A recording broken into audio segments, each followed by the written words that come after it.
오늘 그 블룸버그 기사에 재밌는 게 있어갖고, 네. 초콜릿 허쉬 이야기입니다. 아, 초콜릿 아, 이야기입니다. 초콜릿. 카카오 이야기.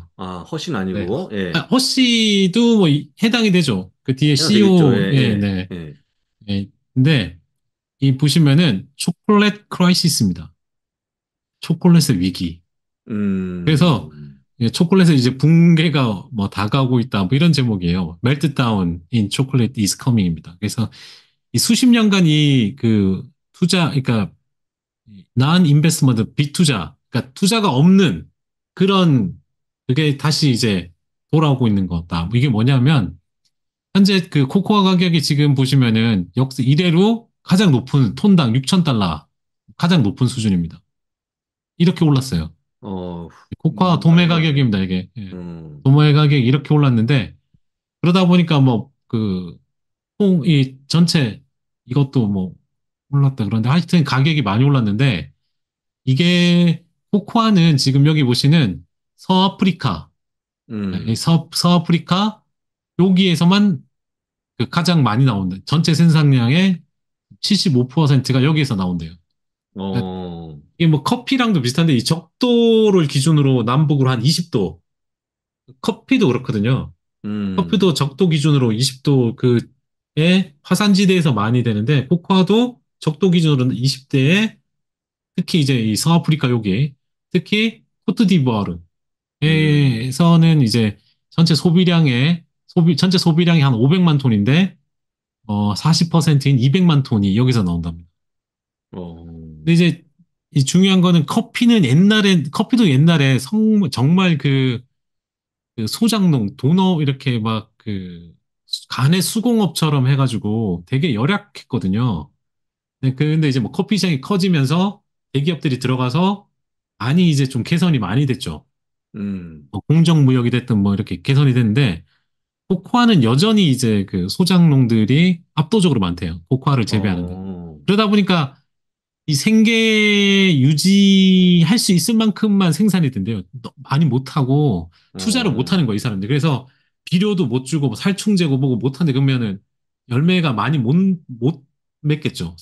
이게 만약에 뭐죠? 해충이 이제 이렇게 끼면은 망하는 거잖아요. 그렇죠, 그렇죠. 예, 그래서 비료하고 살충제가 많이 안 돼가지고 음, 재투자할 여력도 없고 그래서 지금 힘들다는 거예요. 생산이. 어, 예. 그게 지금 수십 년 동안 이제 투자 부족이 일어났고 현재 초콜릿 수요는 증가하다 보니까 이런 음, 그 현상이 발생했는데 투자가 부족하니 어떻게 돼요? 코코아 나무 연수가 오래된 거죠.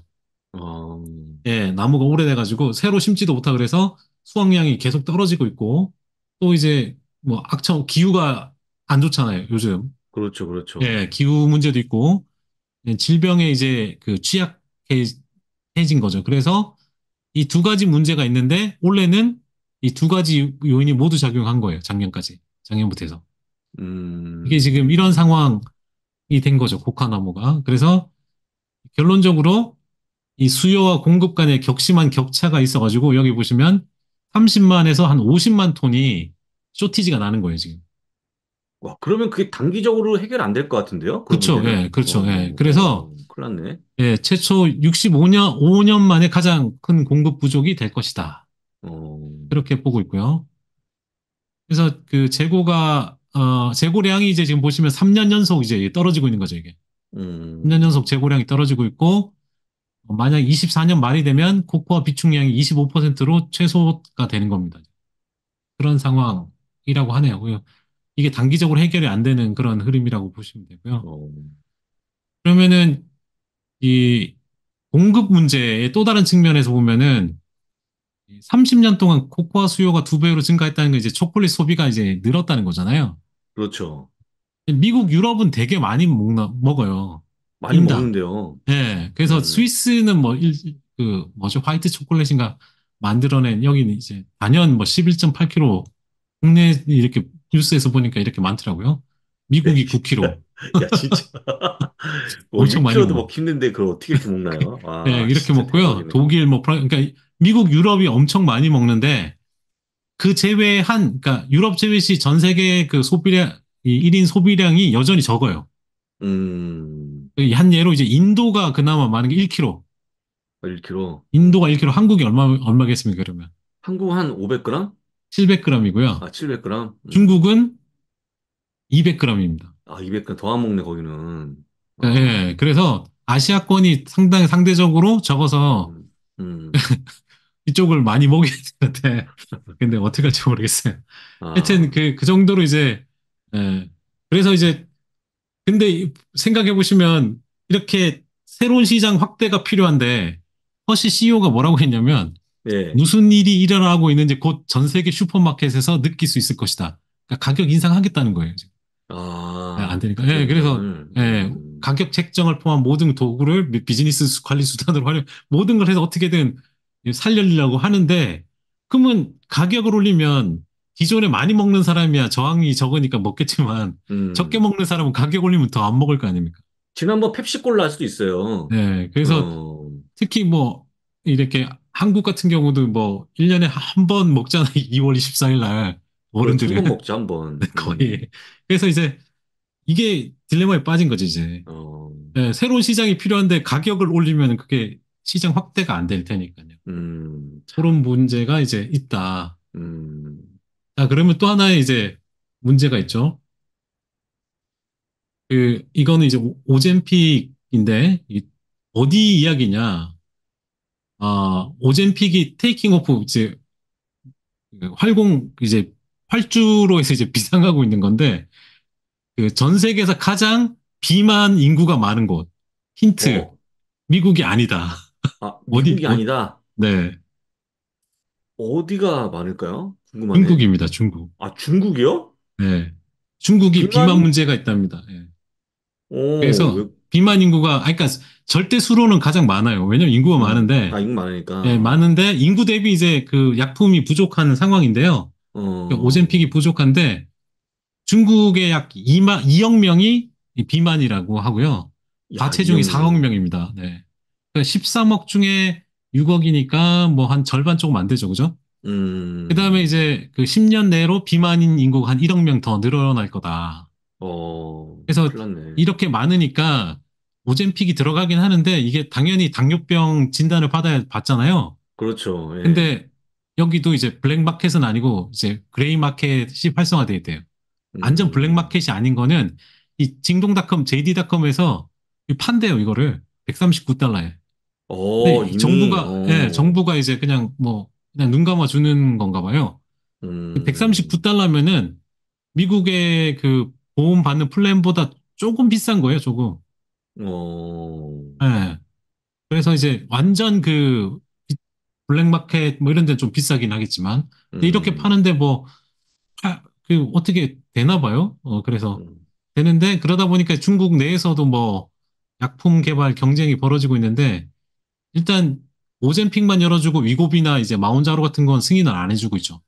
이거 이제 어, 승인하면 벌떼처럼 달려들까 봐 일단 어, 중국 내에서 이제 그 비만 치료제 승인 난 게 있는데 걔들이 제대로 될 때까지 뭐 안 열긴 하겠지만 음. 어쨌든 이렇게 하고 있다.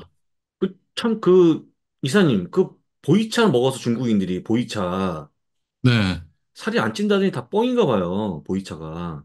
근데 이제 식습관이 많이 어, 예, 저거 됐잖아요. 예, 네, 그래서 이제 뭐 하여간, 예, 그러다 보니까 음, 맥도날드부터 해서 다 들어가서 다 망쳐놓았다고 다 하기는 뭐하지만 망쳐놨네. 어쨌든 예, 식습관이 많이 거기도 바뀌었죠. 뭐 그래서 그런가 음. 봐요.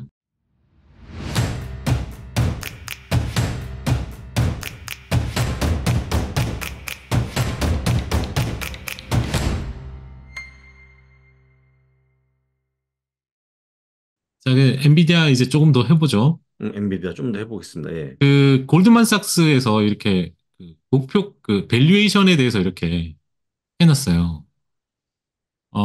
이게 지금 베이스가 기본이 그 어, 1221만 6,800만 달러. 그러니까 매출이. 그러니까 음, 25년 기준 25년까지 25년에 1220억 달러 정도의 매출을 기록하면 밸류에이션이 800이라는 거예요. 그 다음에 음, 1450억 달러를 할 수 있으면 1480, 1448달러라는 거예요. 근데 지금 25년까지 하면은, 25년까지는 이게 지금 못 미치죠.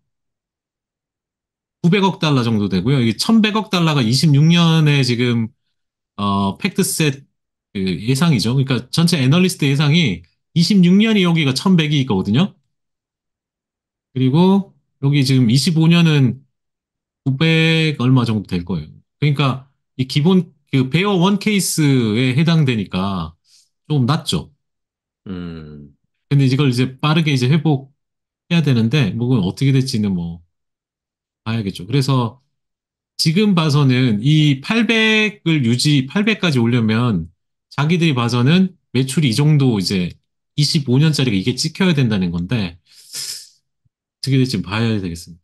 장기적으로 이제 음, 매출이 늘어날수록 이제 목표가, 밸류에이션, 이건 밸류에이션이기 때문에 여기에 이제 얼마만큼의 배수를 더 줄 수 있냐, 이건 또 차이가 좀 있지 않습니까?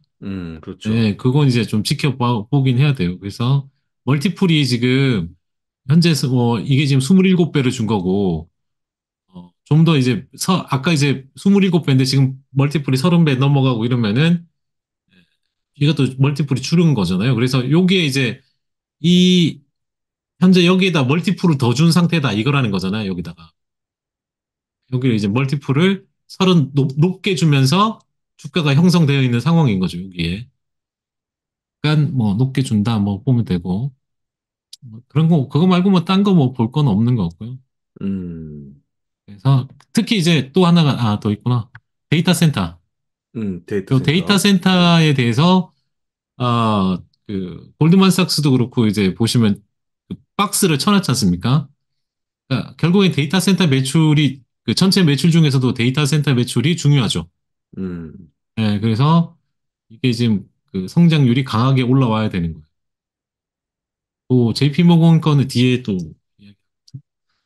자, 그러면은 그 안 좋은 신호는 매드머니에서 이 짐 크레이머가 엔비디아의 정점에 가까워지지 않았다고 말하는 엔비디아 그러니까 정점에, 정점이 예. 아니다. 아, 정점이 아니다. 더 올라갈 수 있다 이렇게 이야기를 한 거죠. 그래서 밑에 음, 그 내용이 음, 그러니까 엔비디아의 분기가 끝났다고 생각한다면 AI도 끝났다고 생각하는 거라. 음, 그래서 어 엔비디아를 트레이딩이 아닌 그 매수해야 된다고 이제 강력하게 생각하는 이유로 이제 언급을 하고 음, 짐 크레머가 그 AI에 관해서 그 소위 업계의 부러움을 사는 히트작을 연달아 내놓는 에라스 투어와 같은 시기가 아직 몇 년 더 남았을 수 있다. 음. 그렇게 했더니 이제 그 소위 말하는 사람들의 반응이 이겁니다. 보셨나요? 잠깐만요. 네, sell it all today. 다시 보여드릴까요? 예, 다시 보여주세요. 네. 자, 그 반응이 음, 그림의 그 앞에 글자가 좀 지나갔어요. 예, 하여튼 뭐 이런 그러니까 그 배드먼 이분의 이제 반대로 해야 된다 뭐 이런 내용인 거죠. 반응이 왜냐면 이분이 하고 뭐 좀 반대로 하려고 하는 그런 게 많잖아요. 그래서 그 짐 크레이머 역반향도 있잖아요. ETF. 예, 그러니까요. 인버스. 예, 예. 그래서 왜 또 이렇게 또 극찬을 해가지고 에라스토어까지 들먹이면서 음, 하여튼 그렇습니다. 그래서 그런 게 있고 그러면 아까 말했던 이제 JP 모건에서는 이번 실적에 일본 실적이 그레이트 그러니까 훌륭하려면 음, 4분기 데이터 센터 매출도 잘 나와야 되고요. 1분기에 이게 지금 전체적으로 한 잘 나와야 된다. 소위 말하는 이제 200억 달러 이상. 그래야 파인. 괜찮다. 음, 예. 그래서 그런데 그렇게 만약에 가이던스도 이제 크게 만약 상향이 된다면 시장은 이제 공급이 더 좋아지고 있다고 생각할 수밖에 없겠죠. 그죠? 공급이 리드 타임도 줄어들면서 이제 공급 그 어떤 밸류 체인이 좀 풀리고 있다고 생각할 수 있어서 그러면 하반기에 재고 조정이 좀 있을 수도 있을 거다. 그래서 뭐 나쁘게는 이야기 안 하지만 일단 정말 좋으려면 이 상당한 그 데이터 센터 매출이 좀 나와줘야 된다라고 보시면 됩니다. 음. 그렇게 보면 되고요. 자, 그러면은 그 베어드라는 것도 이제 1050으로 올렸더라고요. 아, 베어드 맞아요. 네, 1050까지 근데 뭐 올렸죠. 네. 내용은 뭐 다 아는 내용인데 음. 모를 만한 건 이제 블랙웰 아키텍처라는 게 있어요. 이 블랙웰 아키텍처가 그 엔비디아의 차세대 아키텍처죠. 그래서 이 지포스 RTX 50 시리즈 GPU 그쪽하고 그다음 비백 AI GPU에 이제 사용될 아키텍처입니다. 이 이게 그 다음에 나올 이제 지금 RTX는 40 시리즈 아니습니까? 그러니까 RTX 50 시리즈하고 비백하고 비백 AI GPU에 이제 이게 사용되는 거라고 보시면 되죠. 근데 이게 음. 아마 그 RTX 50 같은 경우는 그 블랙웰 아키텍처 기반의 한그 TSMC 3나노 공정으로 아마 제작될 거라고 보고 있고, 그다음에 그 만약에 이제 게이밍용으로 들어가게 되면 저기 뭐야 DDR7까지, 그러니까 지금 DDR5 쓰는데 이제 DDR7 그 이상의 이제 메모리가 사용될 가능성 뭐 이런 이야기를 하는데 이게 결국엔 올해 말이나 내년까지 가야 되거든요. 그 다음에 이제 웬만한 그 RTX급 이상이면 디스플레이 2.1은 지원을 하는데 포트가 하나 정도 지원하긴 해요. 그 HDMI에 보시면은 HDMI 케이블이 두꺼운 게 있어요. 2.1을 지원하는 소위 말하는 이 뭐죠? 제가 산 그 70만 원짜리 모니터도 지금 2.1을 지원하는데 제 그래픽 카드가 지원을 안 해요.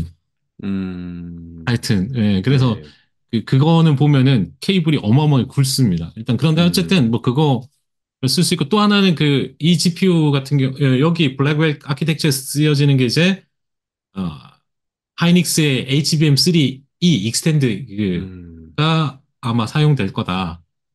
요거에 대한 그 촉매를 이걸 가장 봐야 되지 않을까요? 그 다음에 이제, 이 하반기 코어스 용량 2배로 이제 늘리는 거. 이런 걸 좀 보는 것 같습니다. 그렇게 보면 나머지는 다 아는 내용이고요. 그렇게 보면 될 것 같고.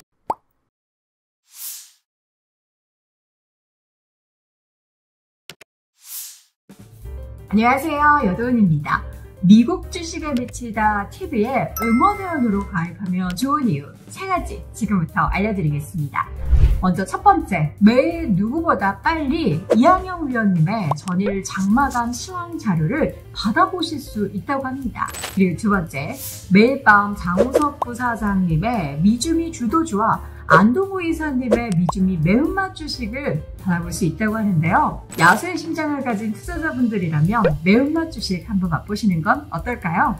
마지막 세 번째, 미국 주식에 대한 기초부터 배우고 싶으신 분들을 위해서 무려 300개 이상의 응원회원 전용 특강 영상까지 지금 바로 미국 주식에 미치다 TV의 응원회원이 되어보세요.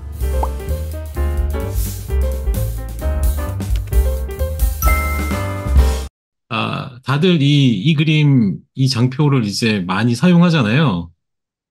그죠? 이 장표를 많이 사용하는데, 제가 보는 건 여기 이제 이 그라스 프라핏의 이 76% 마진, 이 76% 마진에서 끝나는 게 아니고, 지금 보시면, 이거와 관련해서 이제, 실제 소위 이제 매출을 일으키고 나서, 소위 말하는 이 오퍼레이팅 프로핏까지 넘어가고, 이 오퍼레이팅 익스펜스의 매출 대비 비중이 얼마인지를 잠깐 보시면 상당히 중요해요. 매출은 지금 뭐 다들 아시는 전년 대비 265% 올랐잖아요. 그게 증가했는데, 이 비용은 거의 20 이게 지금 20 중반대거든요. 그래서 한 25% 조금 안 되는 것 같은데, 뭐 잡고 이 정도. 그러니까 매출이 265% 올랐는데, 운영 비용은 25%, 그러니까 뭐 거의 10분의 1 수준이에요. 그러니까 이건 이제, 음. 제가 이렇게 그래서 이 오퍼레이팅 레버리지가 어마어마하게 지금 벌어진 거죠, 지금. 이 상황이 상당히 그 중요한, 뭐, 이 장에서 보는, 그러니까 뭐, 이쪽 부분도 있겠지만, 이 레버리지가 상당히 커진 거죠. 소위 말 음, 이 파이프라인의 굵기가 어마어마하게 차이 나지 않습니까? 여기 이제 네네. 말하는 거랑. 예? 그래서 이런 거고, 뭐, 앞서 그, 데나이브스 이야기는 했으니까 그냥 지나가고요. 네.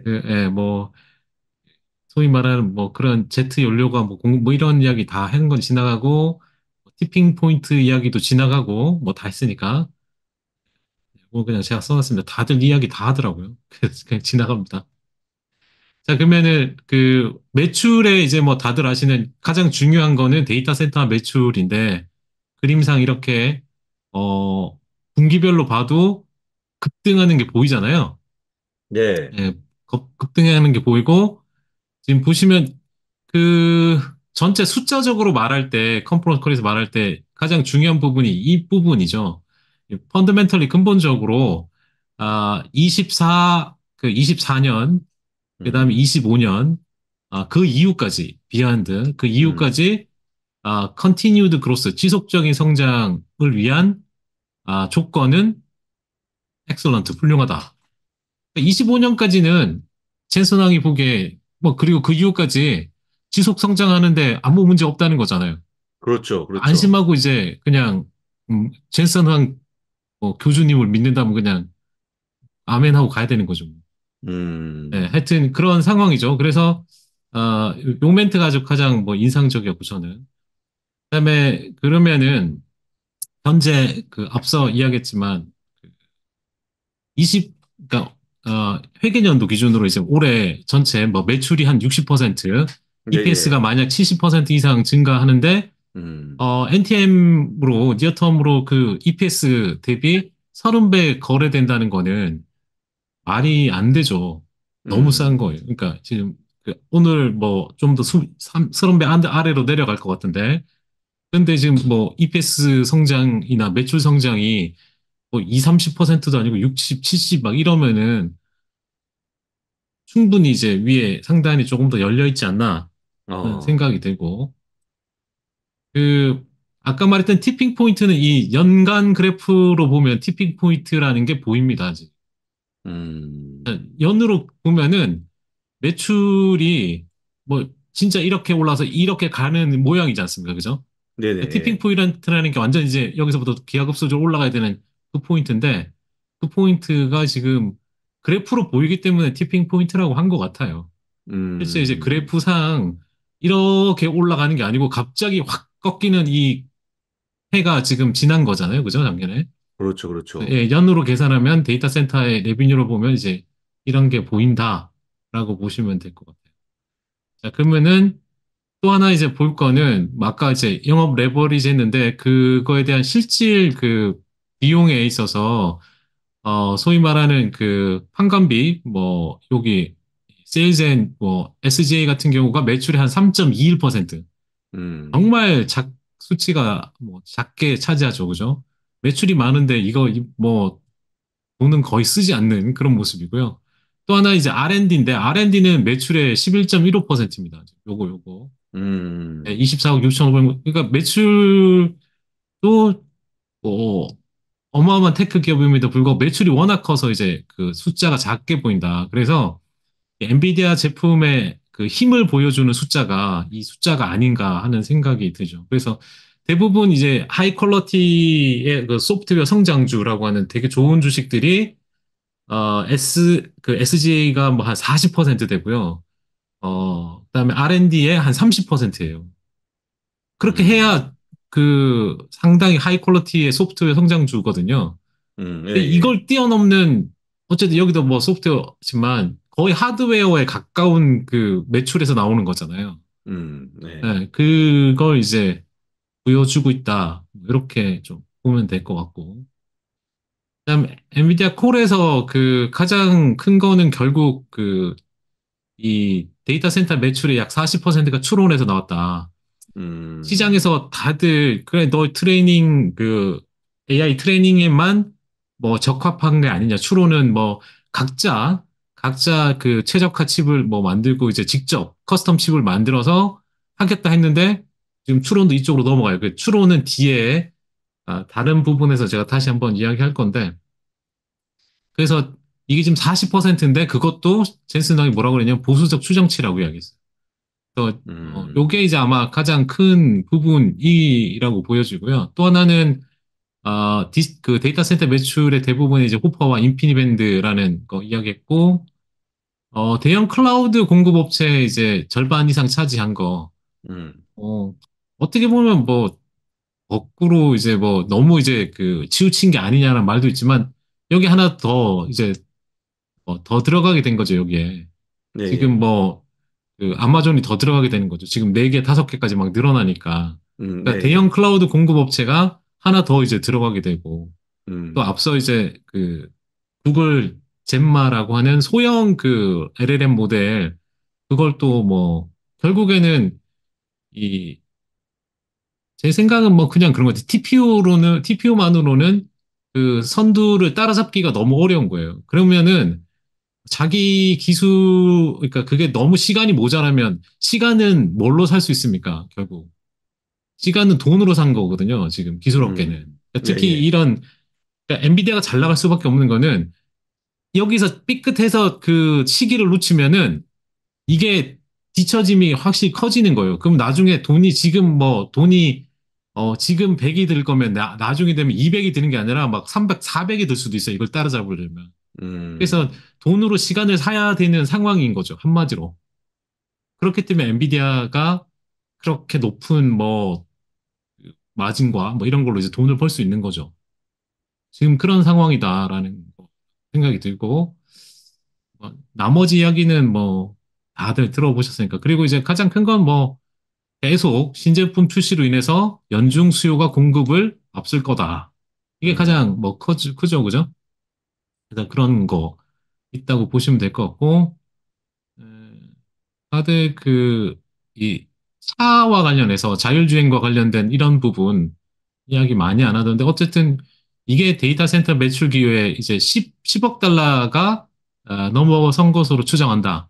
아직은 작지만 그래도 뭐 웬만한 회사급으로 이제 늘어난 거 이게.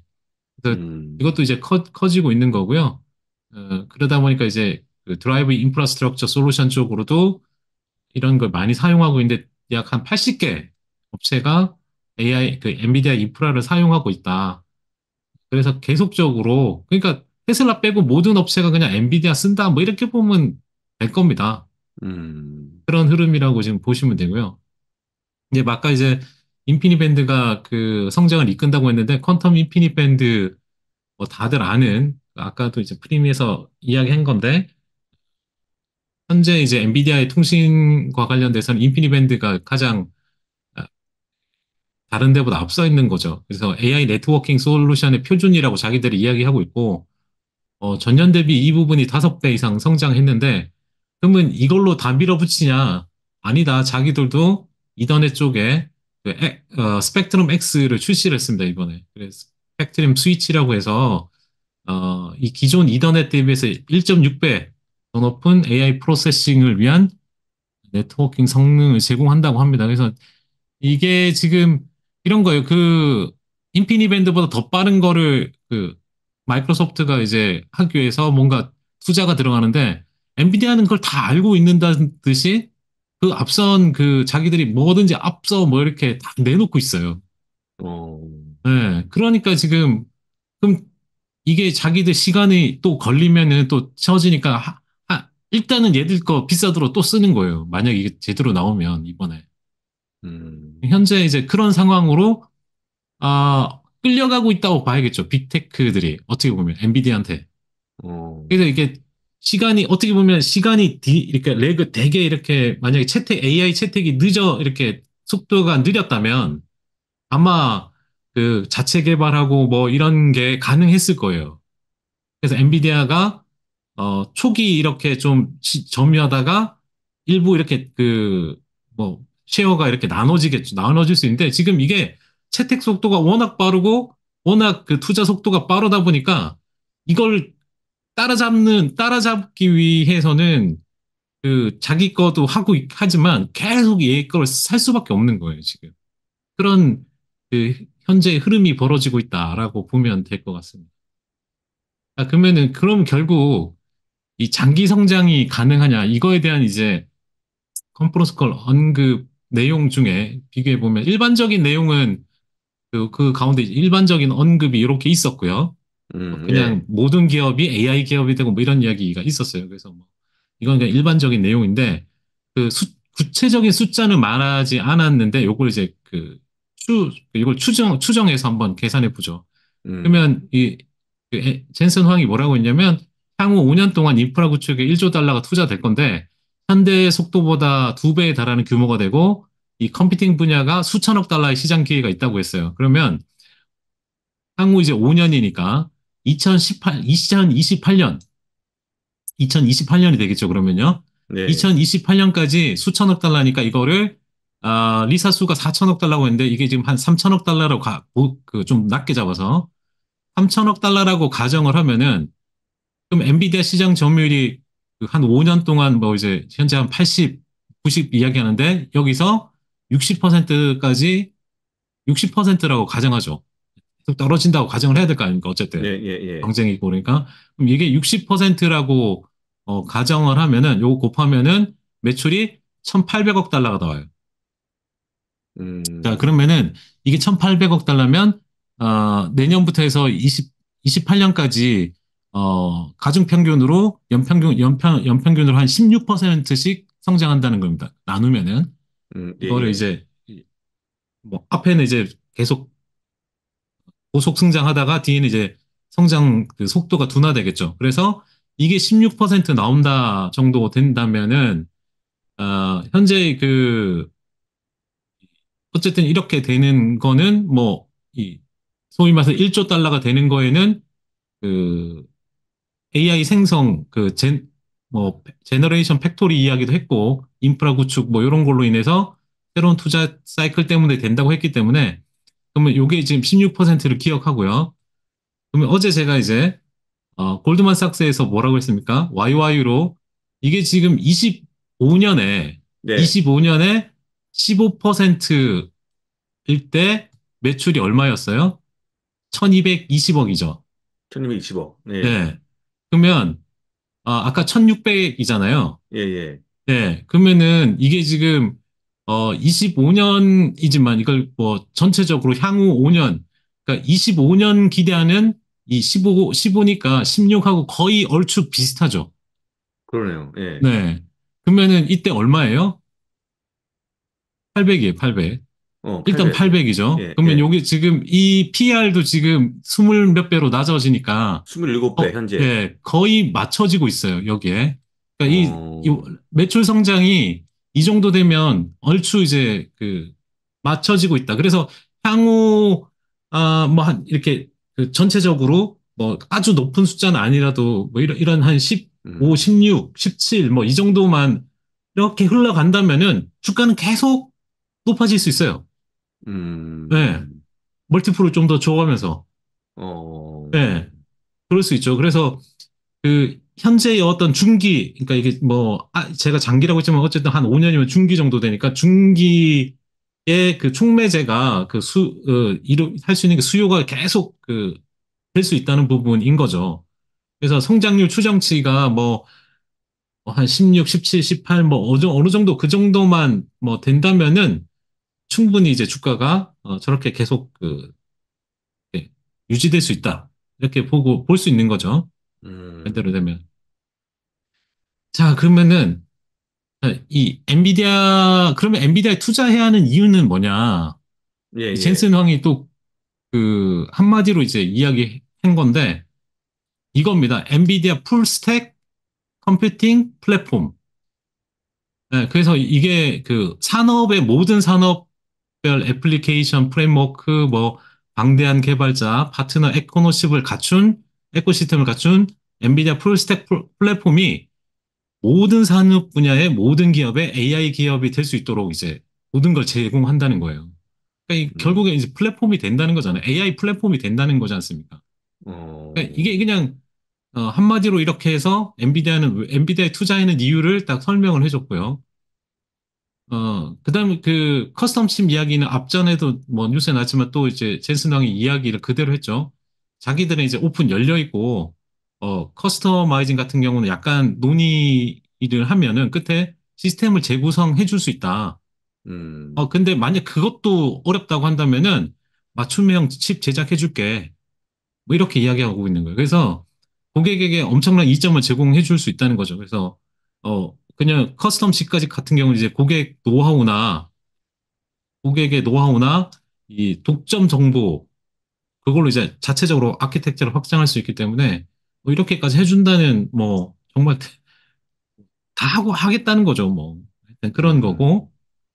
네, 컨퍼런스 콜에서 이제 또 하나 결국에는 이 도면 컴퓨팅은 이제 뭐 그냥 쉽게 하면 CPU고 예. 가속 컴퓨팅은 그냥 쉽게 설명하면 GPU죠. 그렇게 그냥 말할게요. 이제 그 근본적인 차이점, 이 두 개의 차이가 하드웨어의 차이가 아니라는 거예요. 여기서 설명하기를. 음, 의 차이는 소프트웨어라는 겁니다. 이 둘의 차이는. 그러니까 소프트웨어 스택의 차이라는 거예요. 그래서 뭐 이게 지금 여기 보시면은 과거에 이제 데이터 기업 이야기할 때 SQL이나 또 이제 정형 데이터, 그러니까 정형 데이터 처리하는 게 SQL이죠. 그래서 이것부터 해서 뭐 이미지, 텍스트, PDF 같은 비정형 데이터 아니면 뭐 머신러닝 모든 분야에 이르기까지 어, 서로 다른 소프트웨어 스택이 필요하다. 어, 그러니까 GPU만 있다고 되는 게 아니라는 거예요. 그러니까 GPU 가속기만 있다고 해서 이게 되는 게 아니고 서로 거기에 맞는 다른 소프트웨어 스택이 있다는 거예요. 필요하다는 거예요. 그래서 엔비디아는 수백 개의 라이브러리를 가지고 있다는 거예요. 이걸 보유하고 음, 있는 이유가 거기에 맞는 소프트웨어에도 당연히 있다는 거죠. 그러니까 전체는 이제 쿠다가 대표가 되겠지만 어쨌든 그 세세하게 라이브러리는 다 있다는 거죠.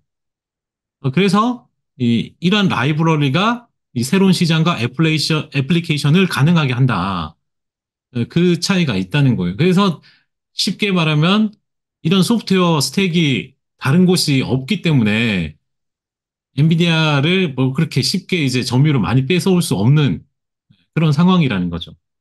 그렇게 좀 보면 되고요. 그다음 또 하나 이제 주목해야 될 게 엔비디아 AI 엔터프라이즈라는 거예요.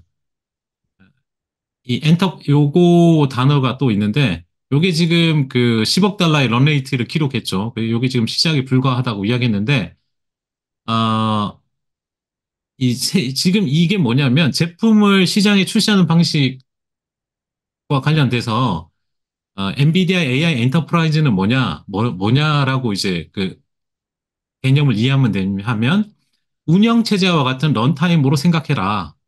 그래서 즉 AI를 위한 운영 체제다. 아까 플랫폼 이야기한 거 연관되죠. 엔비디아 AI 엔터프라이즈는 인공지능을 위한 운영 체제다. 그래서 앞서 뭐 프리미도 이야기했지만 GPU당 연간 4,500달러를 청구를 하고요. 그렇게 네네. 되면 결국에는 이 전 세계 모든 기업, 뭐 특히 소프트웨어 기업, 이런 음, 기업들이 엔비디아 엔터프라이즈급에서 특히 자신들의 GPU를 통해서 실행되고 이게 시간의 지남에 따라서 엔비디아 AI 엔터프라이즈가 매우 중요한 비즈니스가 될 거라고 이야기하고 있어요. 그러면은 음, 현재 어떤 AI 레볼루션의 어떤 첫 번째 스테이지는 엔비디아가 어떤 성장세를 지금 보이고 있잖아요. 그럼 다음 네. 2단계는 결국엔 이 GPU를 통해서 여기 맞던 모든 소프트웨어 기업, 뭐 그러면 잘 나가는 소프트웨어 기업이라고 치면 클라우드에서 돌아가는 뭐 예, 대표적인 우리가 많이 언급했던 뭐 보안의 뭐 크라우드 스트라이커, 몽고디비, 뭐 스노우플레이크, 음, 팔란티어, 데이터독, 컴플런트 뭐 이런 기업들이 그 다음이 이제 된다고 이제 보는 거죠. 그다음에 그게 이런 기업들이 젠슨 왕이 황금 이제 황금 위에 서 있다고 황금을 캐는 광부 같은 역할을 하는 거죠. 자기들이 이제 음, 금맥이고 금맥을 캐는 회사가 이제 이렇게, 그러니까 이 회사들이 금광위에 앉아 있다고 생각한다. 어, 이런 이야기를 했기 때문에 그 다음 이제 이런 기업들이 수혜를 실제 이제 보게 될 거라는 거죠. 그러면은 결국 이제 그 사람들이 왜 이렇게, 그러니까 제가 생각한 것 중에 하나가 뭐냐면 계속 이거 정말 더 나올 수 있을까? 이 막 엄청난 그 숫자를 보여주고 뭔가를 보여주는 거에 대한 뭐 이런 거 앞서도 그 계속 이번 그 엔비디아를 비교할 때 과거의 시스코를 이야기했잖아요. 예, 예. 시스코, 그러면 이제 그쵸. 그 제가 보기에 이거는 그냥 과거의 지식, 과거의 사고 구조로 그 소위 말하는 과거의 어떤 삶의 방식을 가지고 우리가 현재를 비교하는 거잖아요. 음, 그만큼 그래서 그러면 이 그런 구조는 지금에 맞는 구조가 아닌 거예요, 사고가. 이게 새로운 어떤 이 사고로 엔비디아든 AI든 이런 산업을 접근을 해야지 과거의 사고 의식을 가지고 이 현재를 바라보면은 다 틀린다는 거예요. 뭐, 음, 그럴 가능성이 높게 보여지는 거예요. 지금 어떤 내용들이 제가 느끼기에는. 그렇게 보이고, 이제 거의, 그 다음에 이제 엔비디아의 마지막. 음, 그러면 이건 왜 중요하냐? 그, 마크 주커버그가 메타의 H백, 그 메타의 주커버그가 H백을 35만 개, 그것도 필요한 것보다 더 많이 구매한 이유가 여기에 있어요. 레커멘드 시스템에 있습니다. 이 레커멘드 시스템이 추천 시스템이잖아요. 그렇죠. 이게 이 GPU 모든 단계에 사용되는 거예요. 이게 무슨 뭐냐면 이 기존의 어떤 그 추천 시스템, 이 메타가 됐든 다른 모든 인터넷 플랫폼으로 돌아가는 기업들은 이 어떤 필터링이나 컨텐츠나 어떤 그런 모든 방식의 CPU 기반 알고리즘으로 다 돌아가다가 이게 어떻게 돼요? 모든 단계가 GPU로 이제 넘어가고 있는 거예요. 그러니까 기존 CPU 접근 방식에서 GPU 가속으로 넘어가는 거죠. 이게 이제 딥러닝이나 생성형 AI로 전환되면서 이쪽으로 다 이 분야도 다 넘어가고 있는 겁니다. 그러니까 CPU 음, 기반으로 레커멘드를 해주지 않는다는 거예요. GPU 기반으로 하지. 그래서 현재 그 인베딩을 위한 GPU 가속화가 있는데 이건 이제 뭐 그 SNS 같은 데를 보면은 이 사용자 항목을 어떤 뭐 저차원 공간에서 표현해 갖고 이들 간의 그 복잡한 관계를 포착하는 방법을 인베딩이라고 한대요. 왜 네, 추천할 때 보면 뭐 우리가 알게 모르게 연관된 거를 걔가 알아서 막 보여주고 하잖아요. 네, 그걸 인베딩 한다고 하는데 이걸 효율적으로 계산하는 그 추천 시스템에 그 좀 더 정확하게 추천하는 게 이제 CPU 기반보다는 GPU가 훨씬 낫다는 거고요. 그러면은 또 이 SNS에 가장 가까운 이웃 검색하는 가까운 항목 네이버 옆에 있는 거 이제 사용자를 찾아주는 것도 이 인베딩이 생성된 후에 이제 주어진 쿼리를 통해서 또 그 GPU로 할 수 있는 거고요. 그 음, 순위 재조정하는 것도 GPU 가속화를 통해서 또 하는 거예요. 그러면 그거를 가지고 또 증강된 정보를 또 생성할 수 있는 거예요. 그러니까 이게 음, 지금 최신 추천 시스템이 뭐 그 선택하는 거 외에도 새로운 컨텐츠를 만들거나 뭐 기존 정보를 이렇게 아까 말한 증강하는 거나 모든 걸 강화시키는 거죠. 그게 음, GPU로 하는 거예요. 그래서 그, 이 35만 개를 구매하는 이유가 대량으로 정말 음, 음, 해야 하는 것도 그러면 이렇게 정확하게 그 인베딩하고 이렇게 검색해주고 추천해주고 하면 뭐가 잘 됩니까? 광고가 엄청나게 잘 되는 거죠. 그러니까 그런 그러네. 그것 때문에 이제 이걸 GPU를 이렇게 많이 사는 게 아닌가, 음, 이 생각이 들더라고요. 그래서 쉽게 그 얘기하면 내, 광고 정확성이 되는 거, 증가하겠죠, 정확성이. 그쵸, 예. 그게 타겟층을 이제, 예, 노린, 예. 예. 더 정확해진 게 CPU보다는 어, GPU를 했기 때문에 그렇다는 거예요. 그러면 이제 그 메타가 그런 거면 그와 관련된 기업도 계속 더 가속화된 지표가 필요하게 되면 전부 다 엔비디아가 또 덕을 보는 거예요. 반대로 그쵸, 얘기하면 또. 예. 예. 계속, 그러면 그럴 수밖에 없는 상황이진 거죠. 야, 그러면 뭐 점점점 시장이 넓어지는 게 아닌가. 진짜 좋은 소식입니다.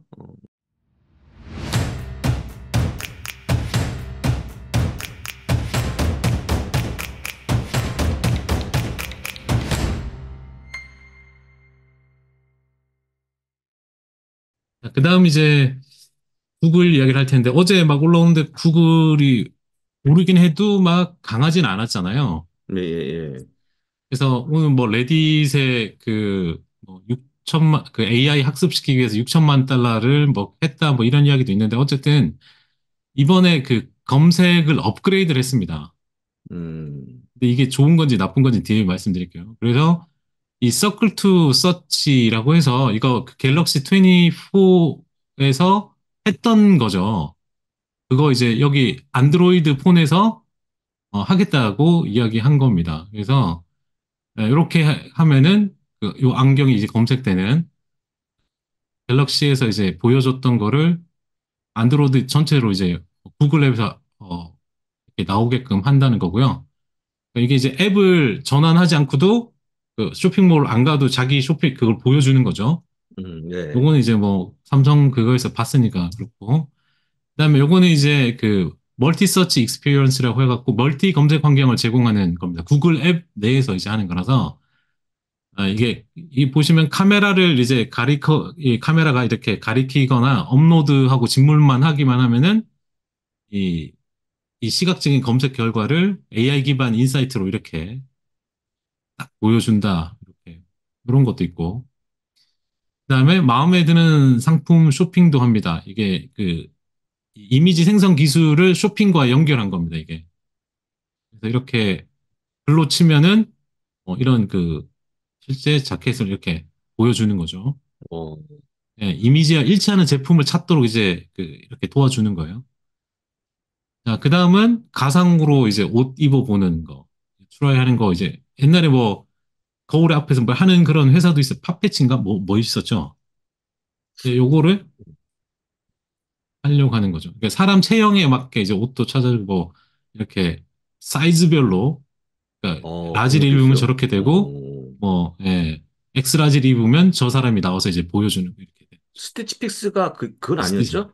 그게 스티치 아니죠? 픽스는 옷을 입어보는 아, 거고 입어보고 돌려보내는 거죠? 예, 마음에 안 들면? 예, 예, 예, 그렇죠. 무슨 거울 앞에서 뭐 하는 그런 것도 있었는데 그건 어딘지 모르겠네.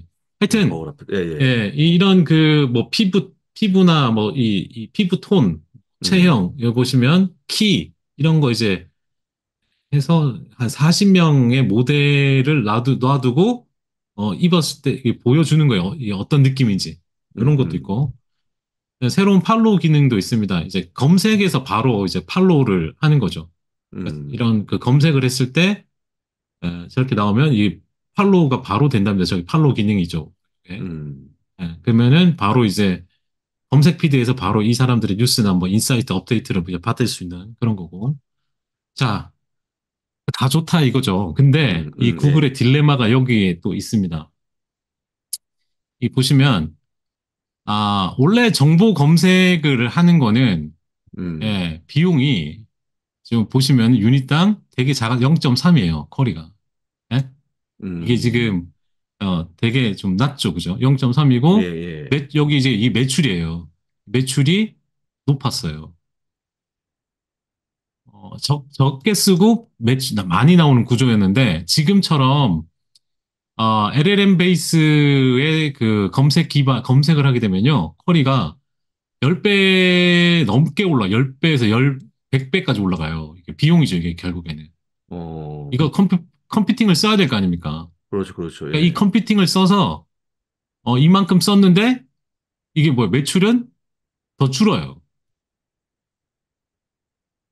음, 이런 구조예요. 지금 그러니까 이게 서치 제너레이티브 익스피리언스라고 해서 이게 이제 LLM 기반 쿼리를 전환함에 따라서의 어떤 마진이 감소하는 이런 음, 상황에 빠진 거죠. 왜냐하면 원래 이 여기가 원래 검색 기반의 광고의 기업이지 않습니까? 예, 예. 그죠? 근데 그 AI를 사용해서 검색 인터페이스를 최적화시키고 뭐 사용자에게 더 나은 경험을 제공하려고 하는 게 이제 SG, Search Generative Experience인데 이걸 너무 하다 보니까 비용이 기존 검색보다 이렇게 비싸져요.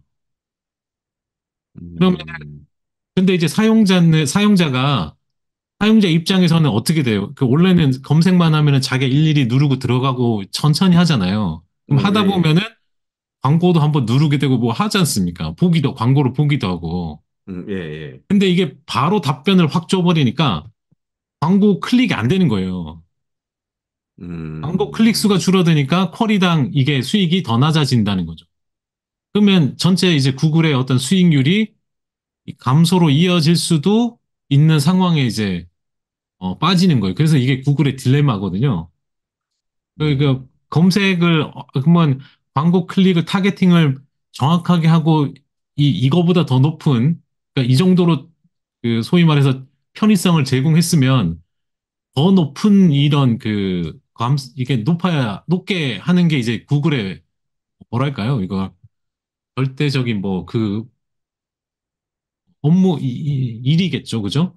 네네, 예, 예, 예. 그래서 그래서 이제 이 소위 말하는 그 제미나이 1.5, 뭐 젬마 이런 혁신적인 기술을 할수록 계속 이 수익이 이게 이제 더 줄어들 수밖에 없는 이제 이상한 구조로 이제 들어가고 있다. 아, 그래서 참 깝깝하죠. 깜깜하네. 어떻게 풀어야 할까요? 이게 풀긴 풀어야 될 겁니다. 이것도 은근히 주가에 좀 영향을 미쳤겠네요. 미치고 있겠네요, 지금. 지금 그래서 음, 뭐 음, 추가 상승, 그러니까 막 좋은 걸 발표를 많이 해도 주가가 움직이지 않는 이유가 여기에 있지 않는가. 어, 예. 왜냐면 기존 자기 살을 갉아먹으니까. 그러면은 그러네. 이걸 만약에 만약에 이제 이 부분이 안 나온다. 그럼 뭐 뭘 음, 줄여야 됩니까? 그러니까 탑라인이 안 나오면 예, 바텀라인이 나오게 하려면 이 중간을 줄여야 되죠. 그죠?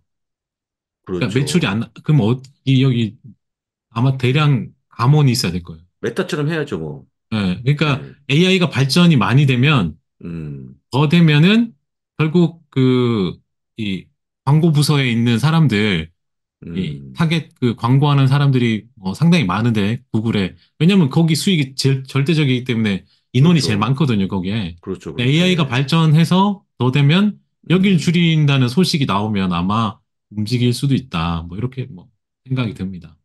그래서 어, 구글을 가지고 계신 분은 AI가 발전함에 따라서 뭐 좀 더 이제 직원을 자른다는 소식이 나와야 주가가 움직이지 않을까 싶습니다.